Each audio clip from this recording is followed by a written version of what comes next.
नमस्कार दोस्तों, my CG exam में आप सभी का स्वागत है। आज हम लोग ज्योग्राफी भूगोल के 15 महत्वपूर्ण एमसीक्यू सॉल्व करेंगे। आपको क्या करना है, एक कॉपी और पेन लेना है और एक से लेकर इस प्रकार 15 आपको लिख लेना है। पहले आपके स्क्रीन में क्वेश्चन आएगा। अब आपको क्या करना है, क्वेश्चन के ऑप्शन पढ़ना है। ऑप्शन पढ़ने के बाद अगर आपको लग रहा है ऑप्शन ए सही है तो आपको बगल में ए लिखना है। दूसरा क्वेश्चन का ऑप्शन सी लग रहा है तो सी लग रहा है, सही लग रहा है तो सी लिखना है। इस प्रकार 15 तक पहुंच जाना है और वीडियो के एंड में आप मुझे कमेंट करके बताना आपके कितने क्वेश्चन सही हुए हैं। जिनका आंसर 15 में, कोई नेगेटिव मार्किंग लेके नहीं चलते हम लोग, 15 में जिनका भी आंसर 10 या 10 से ऊपर सही जा रहा है उनकी तैयारी बहुत ही अच्छी चल रही है, ये मान के चलना। जिनकी तैयारी, जिनका मार्क्स 8 से 10 के बीच में आया उनको मेहनत करने की बहुत जरूरत है। और जिनका मार्क्स 8 से नीचे जा रहा है, 15 में 8 से नीचे जा रहा है, वो बिना माइनस मार्किंग के, तो उनको बहुत बहुत बहुत पढ़ना पड़ेगा किसी भी कंपटीशन एग्जाम को निकालने के लिए। क्योंकि आजकल इतना ज्यादा कंपटीशन है, इतना हाई कंपटीशन है कि इतने में काम नहीं चलेगा। जिनका मार्क्स 15 में 10 से ऊपर जा रहा है उनको रिवीजन पे बहुत फोकस करना है, बार बार रिवीजन करना है। ठीक है, अगर अभी तक आपने मेरे चैनल को सब्सक्राइब नहीं किया है तो इसे जरूर सब्सक्राइब कर लीजिएगा। ये मेरा फेसबुक पेज है और हमारा टेस्ट सीरीज जो है मंडी निरीक्षक के लिए वो 1 मई से शुरू हो रहा है। 1 मई से अगर अभी तक आपने रजिस्ट्रेशन नहीं किया ना तो रजिस्ट्रेशन कर लीजिए। डिस्क्रिप्शन में लिंक है, वहां से जाकर रजिस्ट्रेशन करना है। टोटल 14 टेस्ट है। इन टेस्ट के माध्यम से आप अपने आप को परखिए, आपकी कितनी तैयारी है ये सब आपको पता चल जाएगा। चलिए पहले क्वेश्चन की तरफ चलते हैं। पहला क्वेश्चन है, निम्न में से कौन सी नदी को बंगाल के दुख या बंगाल का शोक के नाम से जाना जाता है? अब पहला क्वेश्चन दिमाग में आ रहा होगा कि नदी को शोक कैसे बोल सकते हैं। नदी तो बहुत अच्छा चीज है, नदी से बांध बनाकर लोग फसल अच्छे से कर पाते हैं, बिजली बना पाते हैं, तो ये शोक कैसे हो गया? तो इसका आंसर मैं पहले दे दूं, बंगाल का शोक या किसी भी जगह का शोक किसी नदी को इसलिए कहते हैं कि उस नदी की वजह से उस क्षेत्र में बाढ़ आता है, बहुत बाढ़ आता है, हर साल बाढ़ आता है। इस वजह से उसको शोक की संज्ञा दी गई है। ठीक है, तो चलिए इसका आंसर आप लोग जल्दी से टिक कर लीजिए। पहला नंबर आपको लग रहा है, जो ऑप्शन लग रहा है, बी लग रहा है, सी लग रहा है, डी लग रहा है, जो भी लग रहा है उसके बगल में यहां पर लिख लो। इसका आंसर मैं बता देता हूं। इसका जो सही आंसर है वो है दामोदर। जो दामोदर नदी है उसे बंगाल का क्या कहा जाता है? शोक। अब बंगाल, ये जो दामोदर नदी है ना, ये झारखंड और पश्चिम बंगाल दो जगह बहता है। ठीक, ये नदी जो है ना, छोटा नागपुर का पठार आपने सुना होगा, ये झारखंड में है। ये जो नदी है ना, ये छोटा नागपुर की पठार से निकलती है और निकलकर पश्चिम बंगाल पहुंचती है और पश्चिम बंगाल में ये हुगली नदी में, कौन सी नदी? हुगली में जाके मिल जाती है। ठीक, निकला कहां से? छोटा नागपुर की पठार जो कि झारखंड में है। कहां पहुंचा? पश्चिम बंगाल। पश्चिम बंगाल में ये हुगली नदी पे जाके, हुगली नदी में जाके मिल जाती है। ठीक, अब एक दो फैक्ट और याद रखिए, ये सबसे इंपॉर्टेंट है। दामोदर घाटी परियोजना कौन सी नदी पे है? दामोदर नदी पे है। और भी मैं कुछ बता दूं, दामोदर घाटी जो है ना वो कोयला के लिए प्रसिद्ध है, ये भी याद रखना। एक बार पीएससी सीजीपीएससी में प्रश्न बना है, दामोदर घाटी कोयला के लिए। ठीक है, और कुछ और आपको यही बताते चलूं, जैसे बिहार का शोक कौन सी नदी को कहते हैं? तो बिहार के शोक कहा जाता है कोसी नदी को, जो कि गंगा की सहायक नदी है। नेपाल से निकलती है नदी और गंगा नदी में जाके मिलती है।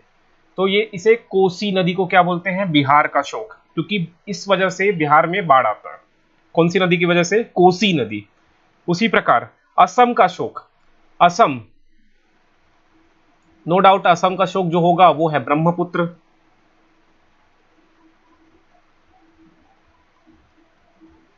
इस प्रकार आपको ये सब याद रखना। उसी तरह उड़ीसा का शोक,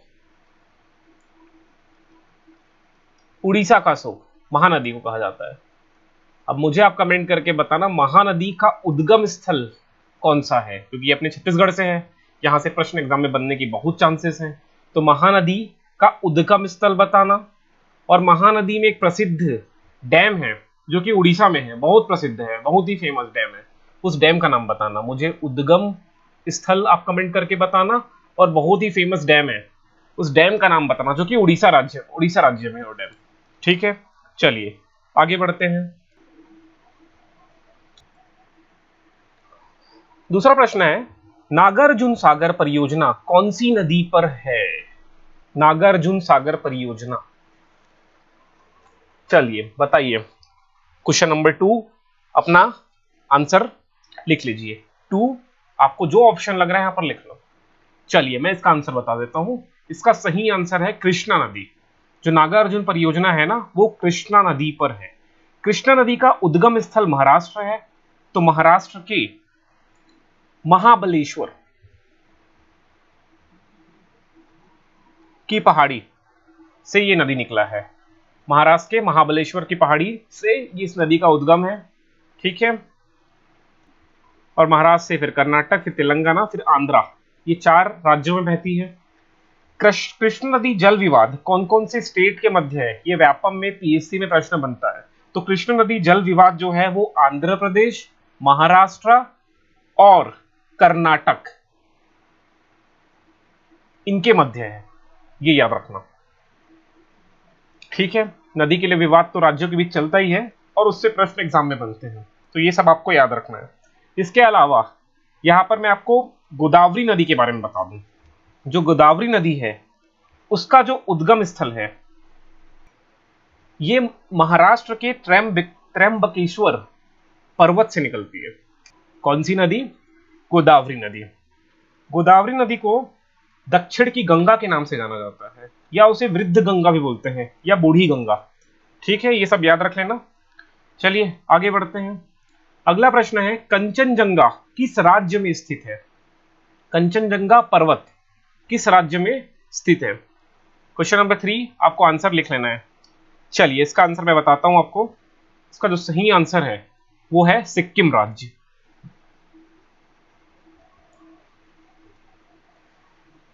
अब मैं थोड़ा आपको भारत के हाईएस्ट पीक के बारे में बता दूं। इसमें एक है K2, इसे गॉडविन ऑस्टिन भी कहा जाता है। ठीक है, ये जो है ना, ये काराकोरम, हिमालय के काराकोरम श्रेणी में है। लेकिन K2 जो है ये पीओके में है। पीओके मतलब वो कश्मीर का वो एरिया जो पाकिस्तान के कब्जे में है, वहां पर है ये K2। ठीक है,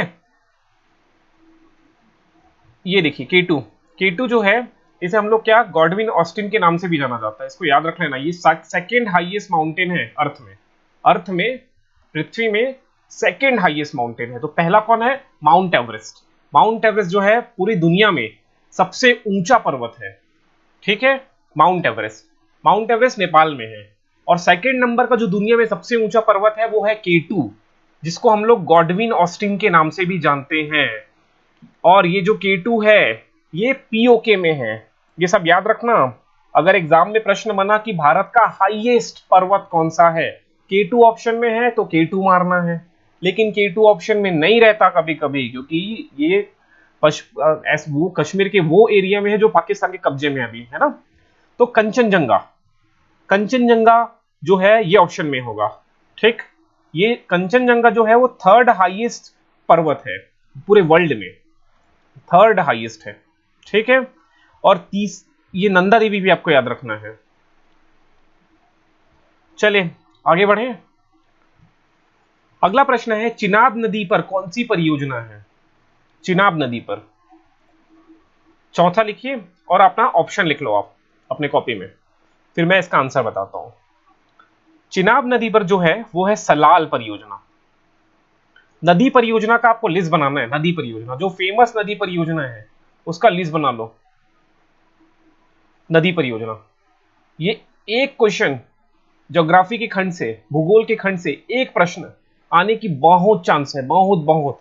तो जो बहुत ही इंपॉर्टेंट नदी है, उन नदी का आपको क्या बना लेना है? लिस्ट बना लेना है कि उसमें कौन कौन सी परियोजना है, उनके नाम। तो सलाल परियोजना जो है वो चिनाब नदी पर जम्मू कश्मीर राज्य में, जो कि अब राज्य नहीं रहा, अब ये यूनियन टेरिटरी है, तो वहां पर है सलाल परियोजना। ये सब याद रख लेना। आगे बढ़ते हैं। अगला प्रश्न है, भारत में सबसे पुराना तेल क्षेत्र कौन सा है? तेल क्षेत्र, पेट्रोलियम वाला तेल। तो ये क्षेत्र आपको ऑप्शन दिख रहा है, 5वें का अपना ऑप्शन लिख लो आप अपनी नोटबुक में, कॉपी में। फिर मैं इसका आंसर आपको बता देता हूं। और मैं आपको एक चीज बार बार बोल रहा हूं कि जो मंडी निरीक्षक की परीक्षा है ना, ये स्थगित हुई है ना, कैंसिल नहीं हुआ है। ये एग्जाम होगा, कभी ना कभी एग्जाम होगा।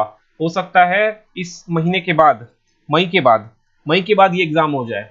ठीक है, मई में हो जाए, मई के लास्ट में या जून में हो जाए। पढ़ना नहीं छोड़ना है मित्रों, है ना, याद रखना, पढ़ाई बहुत अच्छे से करना है, क्योंकि आप लोग दौड़ रहे हो, आप लोग रेस में हो। रेस समझते हो, है ये रहा खिलाड़ी, जो एक सेकंड के लिए भी रुका ना, एक सेकंड के लिए भी रुका, उससे 100-150 लोग आगे बढ़ जाएंगे एक सेकंड रुकने पे।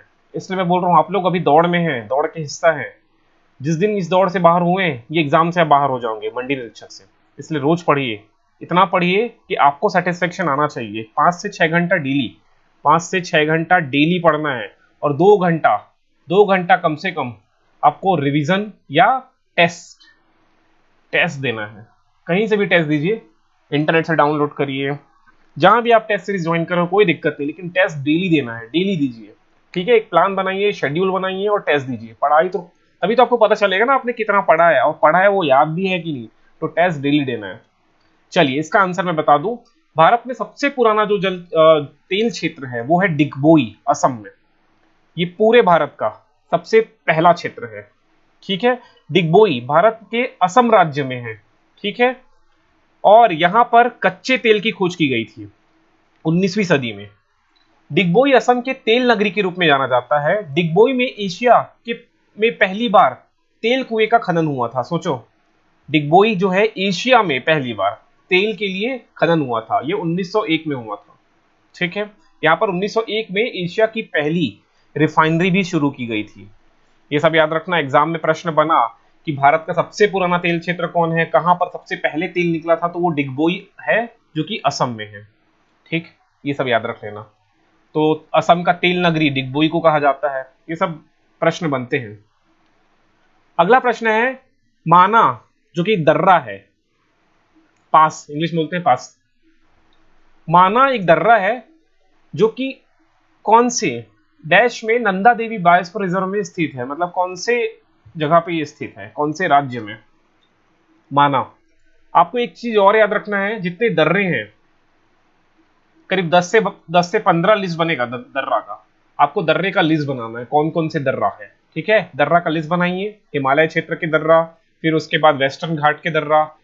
ठीक है, वेस्टर्न घाट में 4-5 दर्रे हैं, वो सब दर्रे एग्जाम में आते हैं। दर्रा का मतलब होता है जैसे ये पहाड़ है, ये पहाड़ है, ऐसे पहाड़ है, तो इस पहाड़ में ना, इस जगह पे, ये दो जगह के बीच पहाड़ है, मान लो ये जगह ए है, ये जगह बी है, तो आपको ए से बी जाना है, तो आप पहाड़ को क्रॉस करके कैसे जाओगे। तो पहाड़ में एक छोटे छोटे दर्रे बने होते हैं, जहां नदी इससे पहले क्या वहां नदी बहती थी, अभी नदी नहीं बह रही है, तो दर्रा तो है। उस जगह से एक स्थान से दूसरे स्थान जाने के लिए फिर उसी दर्रा का पे हम लोग रोड बना लेते हैं, ट्रेन के लिए पटरी बिछा देते हैं, तो उसे दर्रा बोलते हैं। ठीक है, पासिस। चलिए, इसका आंसर बता देता हूं मैं। उत्तराखंड में, उत्तराखंड में ये फेमस दर्रा है माना दर्रा। उसी प्रकार नीति दर्रा भी कहां पर है, उत्तराखंड राज्य में ही स्थित है। ये सब याद रखना दर्रा। और भी आपको दर्रा का लिस्ट बना लेना, जितने दर्रा है उनका लिस्ट बना लेना, 10 से 15 दर्रा मिलेगा आपको। चलिए आगे बढ़ते हैं। भारत में रबर का सबसे बड़ा उत्पादक राज्य कौन सा है, ऑप्शन आपको दिख रहा है। चलिए, इसका आंसर आप जल्दी से कर लीजिए, फिर मैं आपको आंसर बता देता हूं। इसका सही आंसर है, आपने लिख लिया होगा आई होप, मैं इसका आंसर बता देता हूं। इसका सही आंसर है option number D, Kerala. Kerala जो है अग्रणी राज्य है रबर उत्पादक में। रबर के उत्पादन में, नेचुरल रबर जिसको बोलते हैं हम लोग।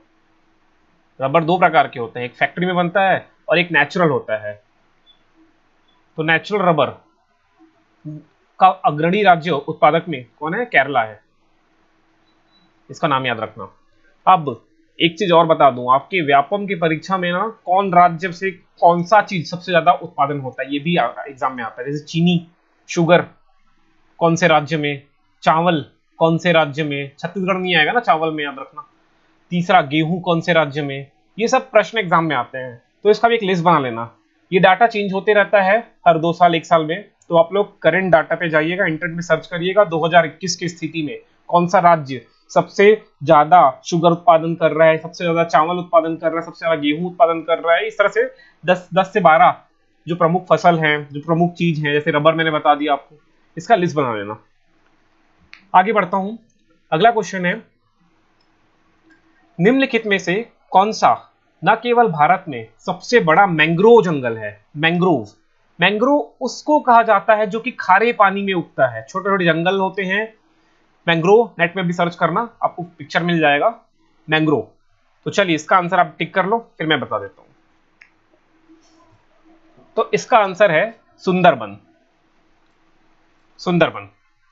मैंग्रोव सामान्यतः पेड़ व पौधे होते हैं जो खारे पानी में तटीय क्षेत्रों में पाए जाते हैं। ठीक है, एक बार देखना ये सुंदरबन से एक फैक्ट आपको मैं और बता दूं, ये लार्जेस्ट डेल्टा है वर्ल्ड में, सबसे बड़ा डेल्टा। अगला प्रश्न है, निम्नलिखित में से आपको चुनना है जिसे जवाहरलाल नेहरू पोर्ट के नाम से जाना जाता है। इनमें से कौन सा जो पोर्ट है, पोर्ट मतलब बंदरगाह, कौन से बंदरगाह को जवाहरलाल नेहरू पोर्ट के नाम से जाना जाता है? और ये भारत में सबसे बड़ा कंटेनर बंदरगाह है। ये दो क्वेश्चन मैं आपको एक साथ पूछ रहा हूं, अगर एग्जाम में आ गया भारत में सबसे बड़ा कंटेनर बंदरगाह कौन सा है, तो वो जवाहरलाल नेहरू पोर्ट है। उसका और नाम क्या है? तो उसका नाम है न्हावा शेवा, ये इसका नाम है। ये मुंबई में स्थित है। मुंबई में दो पोर्ट हैं, एक मुंबई बंदरगाह है और दूसरा जवाहरलाल नेहरू पोर्ट है। ठीक, ये दो पोर्ट का नाम आपको याद रख लेना है। इसी प्रकार और भी बहुत सारे पोर्ट हैं, उसको भी आपको लिस्ट बना लेना है, एग्जाम में पोर्ट से भी क्वेश्चन आ सकता है। ठीक, जैसे अरब सागर की रानी कौन से पोर्ट को कहते हैं? अरब सागर की रानी, ये मुझे आप कमेंट करके बताना। अरब सागर की रानी, अरब सागर की रानी, निम्न में से कौन से पोर्ट को अरब सागर की रानी के नाम से जाना जाता है? ये इंपॉर्टेंट एग्जाम में प्रश्न बनता है। चलिए अगला क्वेश्चन है, नाथपा झाकड़ी जल विद्युत परियोजना कौन सी नदी पे स्थित है? मैंने अभी भी आपको बोला था कि सारे जल विद्युत परियोजना की लिस्ट बना लेना। अब जो जो मेरे बात मान रहे होगे या मानोगे मेरा बात, उनका एग्जाम तो पक्का निकलेगा, है ना? तो बिल्कुल बात मानिए, पढ़ाई करिए, लिस्ट बनाइए। जो जो मैं बोल रहा हूं ना यार, अपने एक्सपीरियंस से बोल रहा हूं, ये मेरा एक्सपीरियंस है। जितने एग्जाम्स में ये सब क्वेश्चंस आते हैं ना, मैं आपको बता रहा हूं, ऐसे ही आएंगे एग्जाम, आप दे के देखना। कई लोग ऐसे हैं जो अभी फर्स्ट टाइम एग्जाम देंगे, मंडी निरीक्षक एवं उप निरीक्षक उनका पहला एग्जाम होगा, 21-22 साल के होंगे वो, अपने जिंदगी का पहला एग्जाम दे रहे हो, क्या पता यही वो एग्जाम निकल जाए, है ना? तो इसलिए बोल रहा हूँ, जो जो मैं बोल रहा हूँ ना उसको जरूर बात मानिए मेरा। जल विद्युत परियोजना मैंने बोला, दर्रा के नाम बोला मैंने, नदियों के नाम बोला, नदी जो इंपॉर्टेंट नदी है कहाँ से ओरिजिनेट होती है, कौन से उनका मुहाना है, ये सब लिस्ट बना लेना। चलिए इसका आंसर बता देता हूं। जो नाथपा झाकड़ी जल विद्युत परियोजना है वो सतलज नदी पे स्थित है। सतलज नदी पे, ये हिमाचल प्रदेश में है। एग्जाम में प्रश्न बनता है कौन से राज्य में, तो हिमाचल प्रदेश पे नाथपा झाकड़ी जल विद्युत परियोजना। ठीक, आगे बढ़ते हैं। अगला प्रश्न है, गंगा उत्तराखंड में कौन से ग्लेशियर से निकलती है, कौन से हिमखंड से निकलती है? बहुत ही सरल प्रश्न है। चलिए आंसर कमेंट करिए, देखते हैं आपको पता है कि नहीं। चलो मैं इसका आंसर बताता हूं। जो गंगा उत्तराखंड में कौन सी ग्लेशियर से निकलती है, तो वो है गंगोत्री ग्लेशियर। गंगोत्री ग्लेशियर से निकलती है, से याद रखना। अगला प्रश्न है, भारत के सबसे दक्षिणी सिरे को दिया जाने वाला नाम क्या है? ये भारत का एक मैप बना लेते हैं, ये ऐसा भारत का मैप बन गया।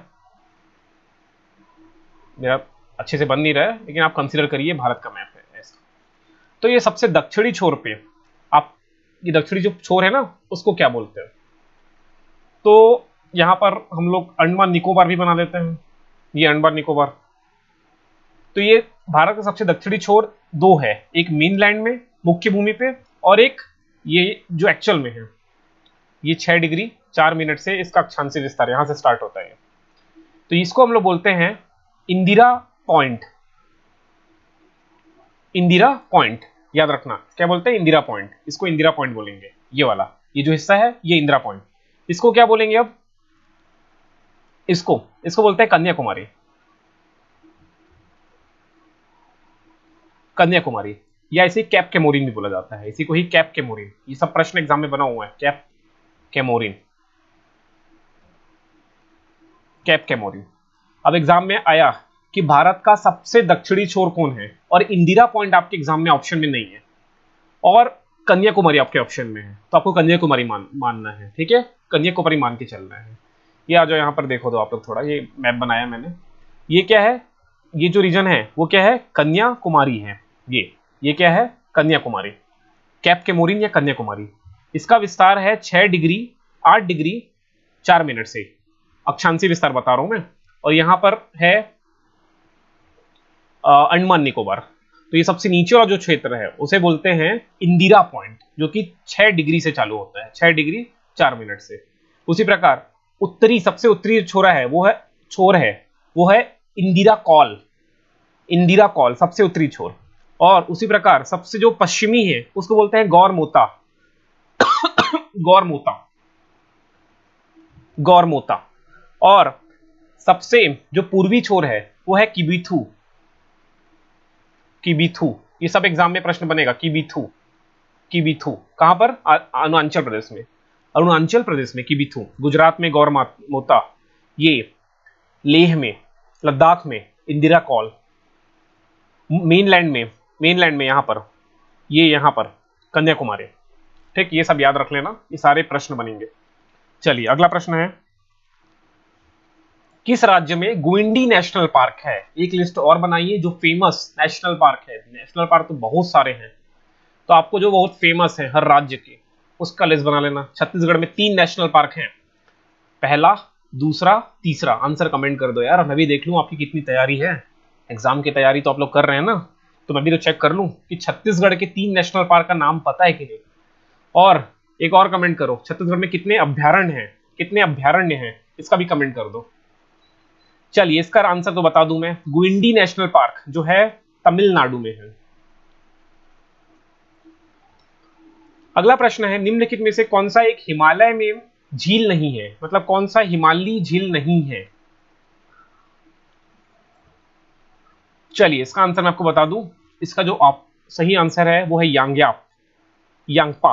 ये यांगपा जो है ना वो झील नहीं है, बाकी ये तीनों झील हैं, हिमालयी झील है, हिमालय में पाई जाने वाली झील है।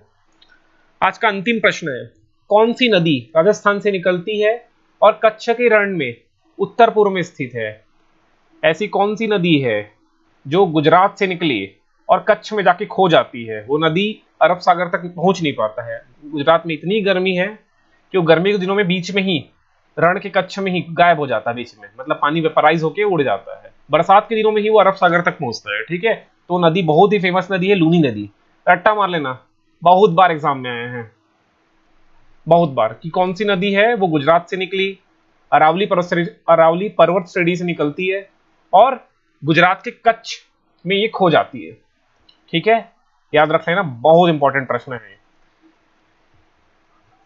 ये टेस्ट सीरीज का टाइम टेबल है। आज हमने 15 क्वेश्चन पढ़े हैं, तो आप मुझे कमेंट करके बताओ ईमानदारी के साथ आपके कितने क्वेश्चन सही हुए। मैंने स्टार्टिंग में बता दिया था कितने क्वेश्चन सही होने चाहिए थे, पर नहीं हुए हैं, तो अभी भी ये अलर्ट है आपके लिए, अलर्ट, अलार्म बज रहा है कि अब पढ़ना है मित्र, है ना, अब पढ़ना है। तो नेक्स्ट वीडियो में अपन मिलेंगे। Thank you.